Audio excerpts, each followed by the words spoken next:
Hola, hoy vamos a hablar de la célula, anatomía y fisiología.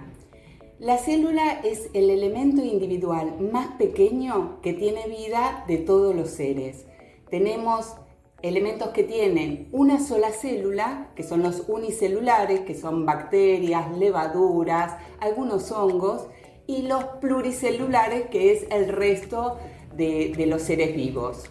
Y dentro de eso vamos a clasificar dos tipos de células. Unas células se llaman procariotas, son las que no tienen la división del núcleo propiamente dicha, y las eucariotas, que son todo el resto de las células, como las células humanas, que tienen una membrana que divide el núcleo del resto de la célula.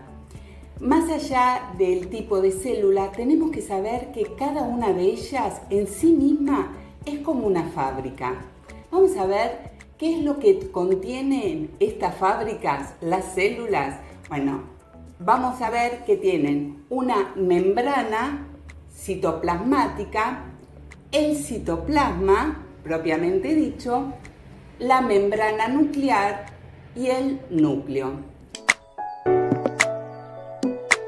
Bueno, vamos a hablar de la membrana citoplasmática.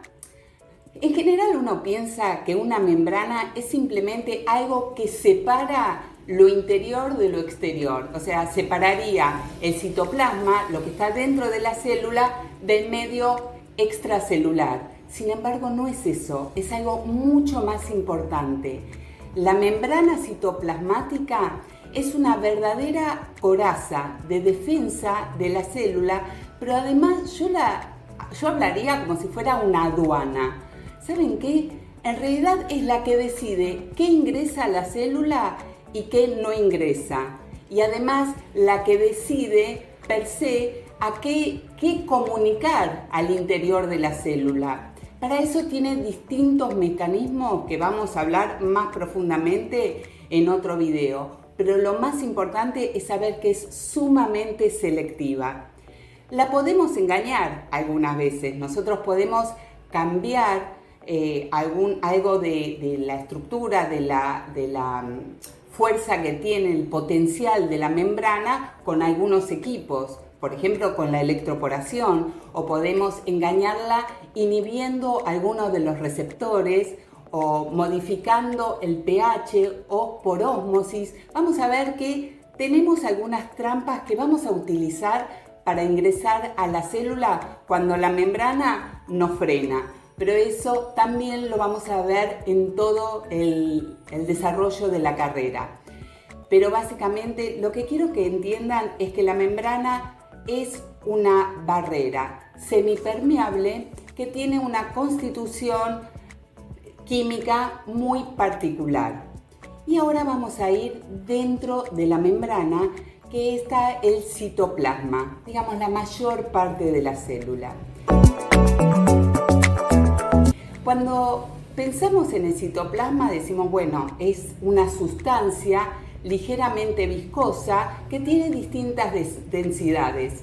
Para eso, obviamente, hicimos un modelo. Este es el modelo para que vean que dentro de la célula no es que hay vacío, que hay una organela y de repente se encuentra con otra organela más lejos. En realidad es una sustancia semiviscosa que tiene una densidad más cerca de la membrana y otra más cerca del centro. Y esa es la estructura que permite que se comuniquen más rápidamente todos los procesos químicos que van a estar dentro del citoplasma y que también tenga mucha conductividad. No nos olvidemos que mayoritariamente tiene agua, el agua es conductor, es una sustancia polar y a través de ella puede conducir distintas corrientes. Eso es importante porque también vamos a ver qué es lo que pasa o cómo la membrana permite el paso de algunas corrientes o no y por qué sucede eso.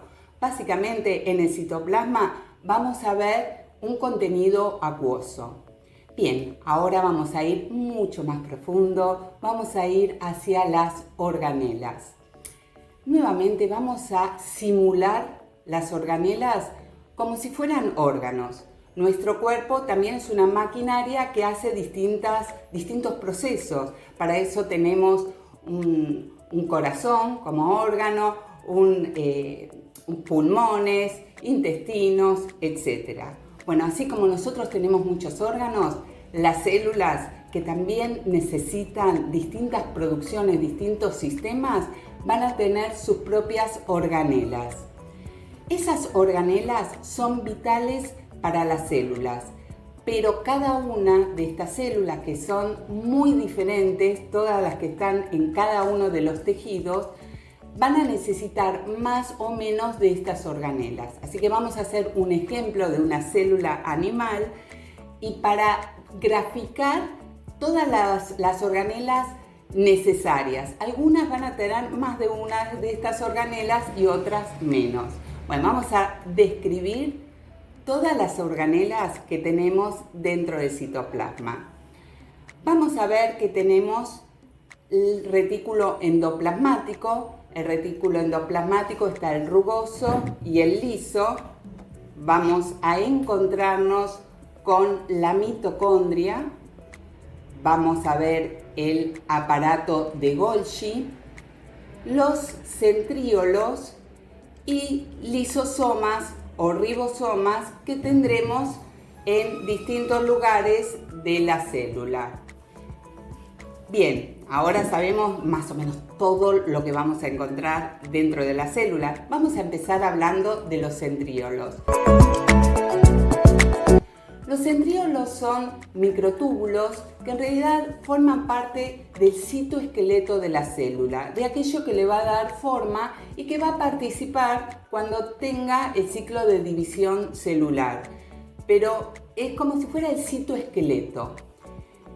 Otra organela que es sumamente importante y que está adherida a la membrana nuclear es el retículo endoplasmático.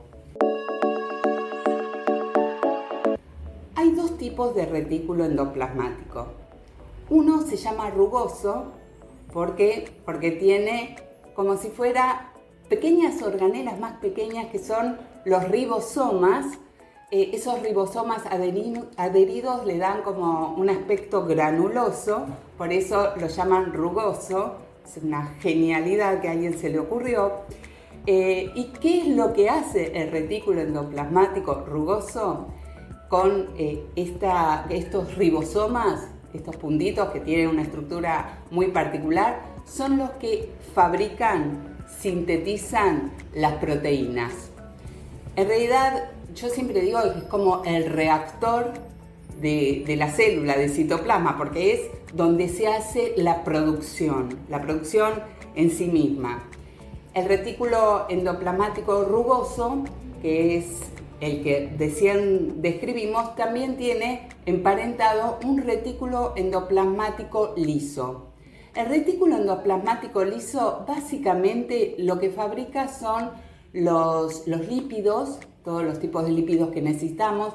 También tiene mucha importancia en la reserva de calcio y en la detoxificación de la célula. Así que en algunas células es mucho más importante el liso que el rugoso, pero los dos tienen mucha participación. Una manera en que tiene el retículo endoplasmático para fabricar, porque ¿qué es lo que fabrica? ¿Quién decide que fabrique proteína? Bueno, toda esa información va a llegar desde el núcleo. ¿Y cómo llega la información del núcleo? ¿Qué sabe el retículo endoplasmático qué fabricar si no hay alguien que le dé la orden? Para dar la orden, para sintetizar y para producir, lo que tienen son las cadenas de ARN, los ARN, ácido ribonucleico, sí tienen entrada al núcleo. Ahora enseguida vamos a hablar del núcleo, pero tienen llegada al núcleo. Es más, se fabrican en el núcleo y del núcleo salen al citoplasma. Entonces hay un ARN mensajero que es el que buchonea qué es lo que necesita el núcleo y sale del núcleo y le pide al ARN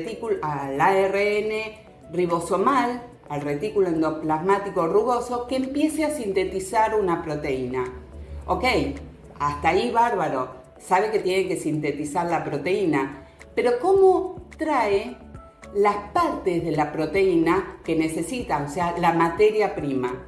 Bueno, la materia prima la trae, la acerca el ARNT, que es el que transmite todas las partes de los aminoácidos, que son los eslabones para fabricar la proteína, se lo acerca al retículo endoplasmático rugoso. O sea, todos los ARNs están listos para la producción de proteínas, así que todos tienen que estar enteramente comunicados y, por supuesto, obedeciendo las órdenes de su maestro, el jefe general, que es el ADN.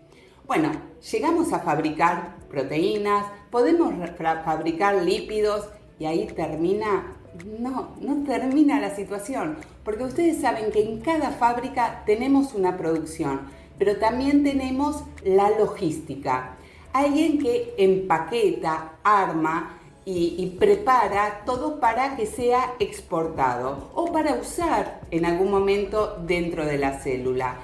Ese equipo de logística lo representa el aparato de Golgi, que es como sacos y cisternas, todos acumulados, dentro de los cuales van a ingresar las proteínas y se van a envolver con un material muy similar a la membrana plasmática.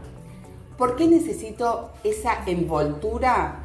Porque si es similar a la membrana plasmática, cuando llegue a la membrana se va a fundir y va a salir mucho más fácilmente. Y ahora vamos a ir, ¿por qué esto del empaquetado es importante? ¿O por qué nos importa desde el punto de vista cosmetológico o médico? Porque nosotros también podemos envolver las materias primas. Y esa envoltura que hacemos, que lo hace muy bien el Golgi, pero nosotros lo hacemos en el laboratorio, se llama liposomas. O sea que fabricar un liposoma, es rodear de una membrana, como una membrana plasmática, a un elemento, a una materia prima.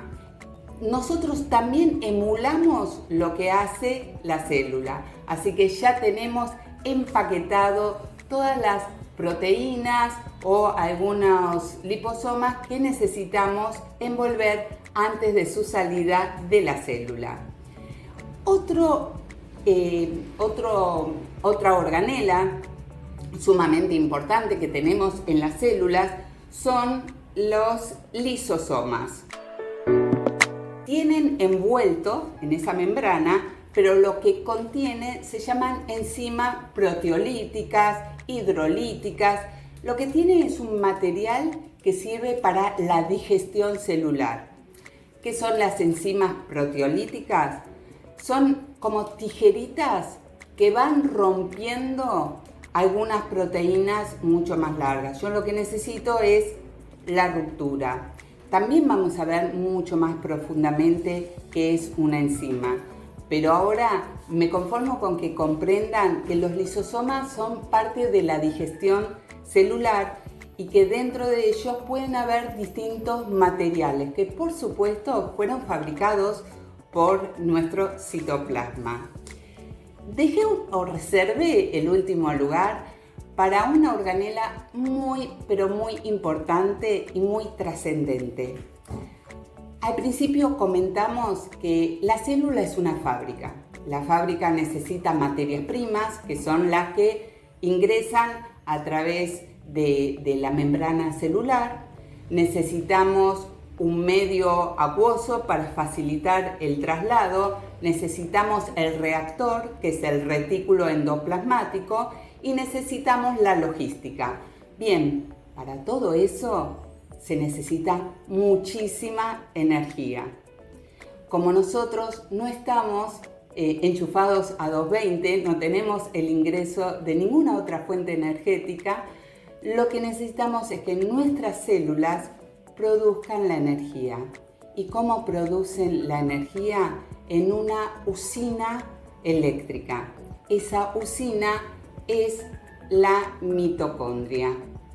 El elemento más rico o más óptimo es la glucosa. Son los azúcares en general, la glucosa en particular. Cuando llega la glucosa en realidad llega a la célula, transportada por supuesto viene por la sangre, llega a la célula. En la célula hay unos cambios, hay una oxidación que se establece dentro del citoplasma y luego llega más degradada para ingresar a la mitocondria. Cuando ingresa a la mitocondria hay una cadena eléctrica que va a ir combustionando el resto de la glucosa y lo va a transformar junto con el oxígeno, que ya ingresó, por eso es una oxidación, suma el oxígeno, suma la glucosa, hace una cadena de reducción, de óxido-reducción, y la transforma ¿en qué? En ATP, que es lo más valioso que va a producir agua y dióxido de carbono. El dióxido de carbono es el que luego pasa a la sangre y nosotros vamos a expirar.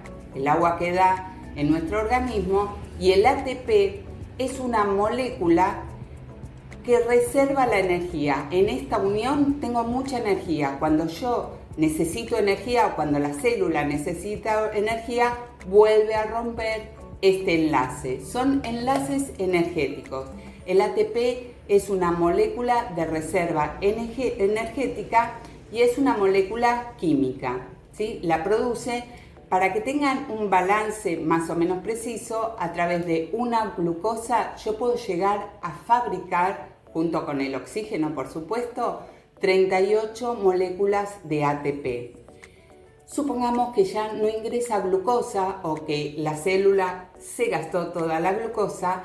En segundo lugar, va a formar o va a tomar lípidos. También a través de la oxidación de lípidos podemos generar ATP, pero el balance no es tan redituable. Así que si no tengo azúcar, no tengo lípidos, posiblemente la célula irá a buscar alguna proteína, con lo cual, bueno, puede degradar otras situaciones. Básicamente, la célula primero va a priorizar respirar.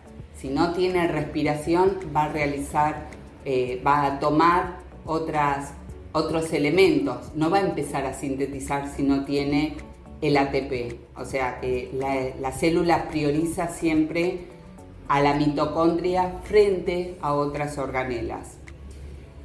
¿Cuántas mitocondrias hay en cada célula? Eso depende mucho de la necesidad de las células. Hay células que con una mitocondria están súper satisfechas, pero hay otras, como la fibra muscular, que necesita muchísimas mitocondrias. Y para eso, la mitocondria tiene un sistema de división intrínseca. O sea, la mitocondria tiene su propio ADN, su propia autonomía para dividirse. Entonces, si las células llegan a necesitar mucha más energía, es probable que divida, que tenga muchas mitocondrias y así la usina energética es muchísimo más efectiva. Pero vamos a ver que hay células que sí las tienen y otras obviamente no lo necesitan. Vamos a ir a irnos del citoplasma. ¿Hacia dónde vamos? Hacia el núcleo. Primero vamos a describir la membrana nuclear y luego el núcleo. La membrana nuclear es muy especial.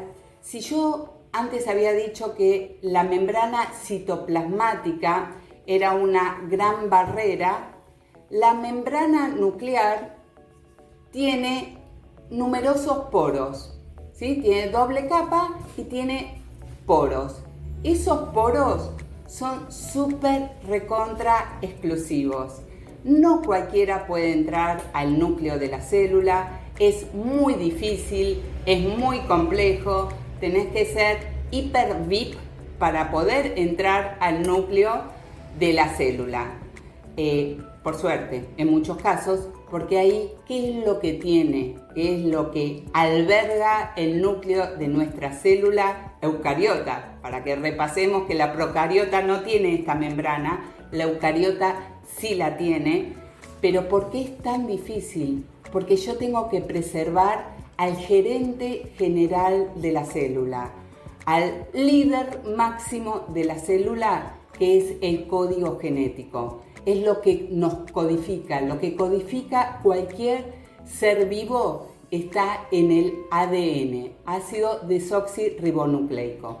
Entonces, para preservar a ese ADN por cualquier mutación que pueda suceder, la membrana que lo recubre es muy específica. Solo puede pasar algunas sustancias, básicamente algunas proteínas y el ARN, que es el primo hermano del ADN, es el ladero, es el que ejecuta todo lo que el ADN quiere para su célula. Bien, sabemos que esta membrana es muy exclusiva, pero dentro del núcleo vamos a tener, voy a señalarlo, el nucleolo. El nucleolo es una masa mucho más compacta que tiene proteínas y tiene ARN ribosomal.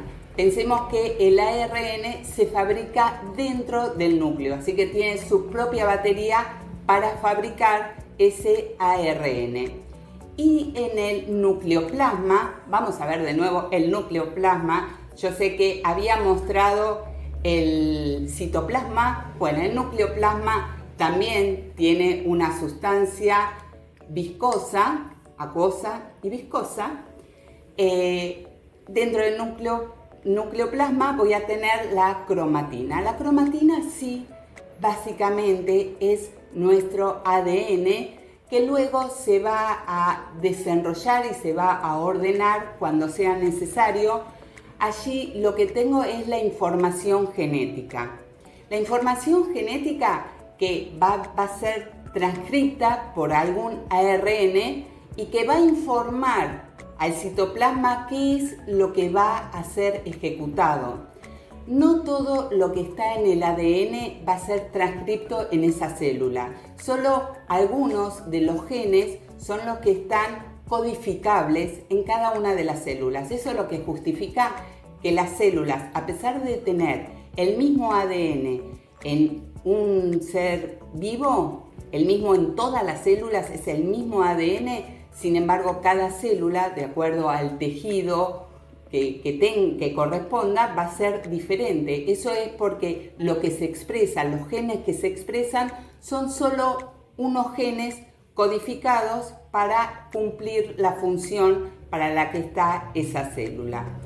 Bien, entonces tenemos el ADN. Si nosotros pudiéramos estirar el ADN, y hoy se puede hacer, puedo leer todo el genoma, puedo leer todos los genes que los componen y luego, por supuesto, van a estar codificados, enrollados, súper enrollados dentro de nuestra célula.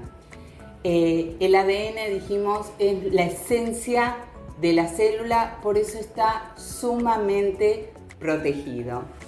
Hablando de la célula en general, ya vimos todas las funciones que puede cumplir. Vamos a hablar ahora de la fisiología celular. ¿Qué es lo que hace o qué es el patrón de las células? Las células, fisiológicamente hablando, su función primordial es la de nutrición, la de reproducción, la excitabilidad y la muerte. Vamos a hablar primero de la nutrición celular. Hay distintos tipos de mecanismos que tiene la célula para nutrirse, para tomar partículas o macromoléculas, cortarlas, digerirlas y elaborar. Dentro de la nutrición celular vamos a hablar de la digestión. Hablé antes de los lisosomas, otras partículas donde vamos a ir cortando, rompiendo, desestructurando algunas moléculas. Y después tiene la digestión. La digestión es cuando de esas partículas algunas las va a usar justamente para integrarlas dentro de su contenido principal para su quehacer metabólico. Si nosotros hablamos del metabolismo, así como hablamos del metabolismo del organismo, podemos hablar del metabolismo de la célula. Tiene anabolismo y catabolismo. El anabolismo es cuando nosotros de sustancias pequeñas podemos armar una sustancia más grande. ¿Se acuerdan cuando decía el ARN de transferencia me va a ir acercando aminoácidos, los voy pegando y la unión de esos aminoácidos me va a ayudar a formar una proteína? El catabolismo es el proceso inverso, cuando ingresa una proteína a la célula y la célula la va cortando para producir materia prima más pequeña para elaborar otros elementos que necesita para su supervivencia. Eso es respecto a la nutrición celular. Ahora vamos a hablar de la reproducción. Hay dos tipos de división celular. Un tipo de división celular es la mitosis.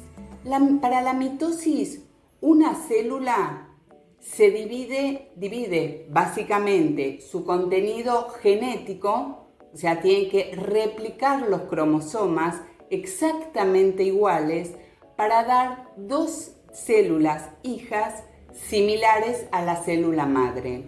Eso sucede habitualmente, todo lo que tenemos en nuestro organismo, en general todas las divisiones son mitosis. Pero hay otra división diferente, mucho más lenta, que es la meiosis. ¿Qué es la división? ¿Cuál es la división? La meiosis es aquella que de una célula madre, ¿sí? Una célula que tiene todos los cromosomas, va a dividirse dando células con la mitad de los cromosomas. O sea, de una célula madre voy a tener 4 células hijas que no tienen exactamente el mismo contenido cromosómico. Pueden ser diferentes, pero además tienen la mitad de los cromosomas. Estoy hablando del óvulo y del espermatozoide. O sea, la meiosis lo que hace es romper o cortar o dividir la mitad de los cromosomas. Si una célula humana tiene 46 cromosomas, a eso nosotros lo llamamos célula diploide. Tiene 46 cromosomas y es una célula completa. Ahora, cuando nosotros hacemos meiosis, tanto el óvulo como el espermatozoide tienen la mitad de la cadena de los cromosomas, se llaman 23 cromosomas, y a esas células las llamamos haploides. Entonces tenemos diploides en todo nuestro organismo y haploides solamente en las células reproductivas. Y un ejemplo básico de una célula haploide, para que uno lo retenga y lo recuerden fácilmente, es nuestro amigo el huevo. El huevo es una célula haploide. No es que sea una sola célula, en realidad el huevo, si bien es haploide, cuando no está germinado, por supuesto, porque muchos temen consumir un huevo entero porque dicen, va a ser un pollito. No, es una célula haploide porque lo que tiene es la célula que tiene, el óvulo, que está en la yema, tiene la mitad de los cromosomas, por eso es haploide. Todo el resto sería como si fuera el útero, ¿no? Acá tiene todas las proteínas que necesita para alimentarse esa célula, ¿sí? En caso de ser germinada. Si no está germinada, por más que pase muchísimo tiempo, no tengan miedo, que lo pueden consumir fácilmente, que no va a transformarse en una célula completa para ser reproducida y generar un animal. Así que por ese lado yo creo que nunca más se van a olvidar que es una célula haploide. Vamos a hablar de otra de las funciones de la célula, que es la excitabilidad o irritabilidad. Vamos de nuevo a mencionar la membrana citoplasmática.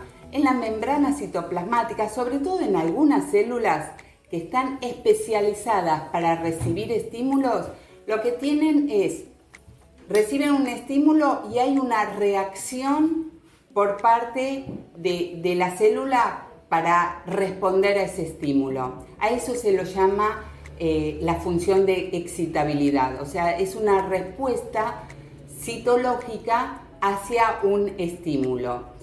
Puede ser que el cambio para ustedes sea sutil, como el cambio de un pH, el cambio o por una radiación o por el ingreso de una sustancia no buena a la célula, pero siempre va a haber una respuesta. Siempre va a haber una respuesta, a veces un poco exagerada o no, de la célula. El ADN va a mandar un mensaje a quien quiera o necesite hacer un cambio. Algunos cambios los buscamos, no es que excitar a la célula sea malo, muchas veces esos cambios son buenos y son necesarios, ¿sí? Por ejemplo, en las neuronas es sumamente necesario que haya una respuesta inmediata.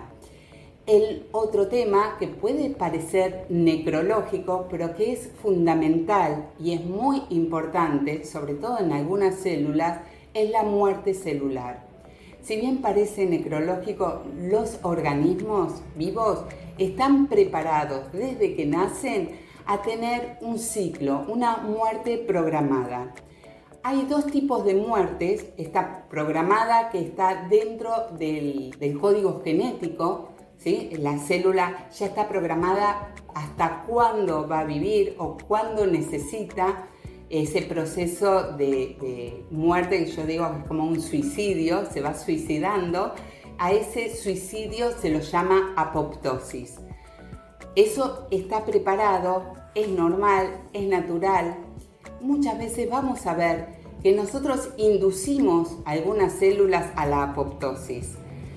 No nos vamos a sentir mal por ese estímulo extraordinario, por ahí congelamos un adipocito para que se suicide y que nos queden menos adipocitos, o sea que las células grasas disminuya, la hipodermis sea más fina, así que no vamos a sentirnos exageradamente mal cuando vayamos a inducir a la apoptosis celular, al suicidio celular, pero hay otra muerte que es una muerte por injuria, por lastimadura, por golpes, que ese sí se llama necrosis, y la necrosis, que también es una muerte celular, esa sí es más accidentada y puede suceder por falta de oxígeno, por golpes, por cortes, etc.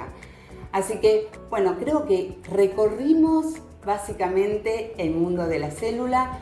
No se olviden de leer el apunte y responder el cuestionario. Los cuestionarios que nosotros les damos son guías de estudio para que en el momento de dar el examen tengan muy en claro qué es lo que tienen que responder. Muchas gracias, nos vemos muy pronto y espero que les haya gustado el tema y que consulten todas las dudas que tengan.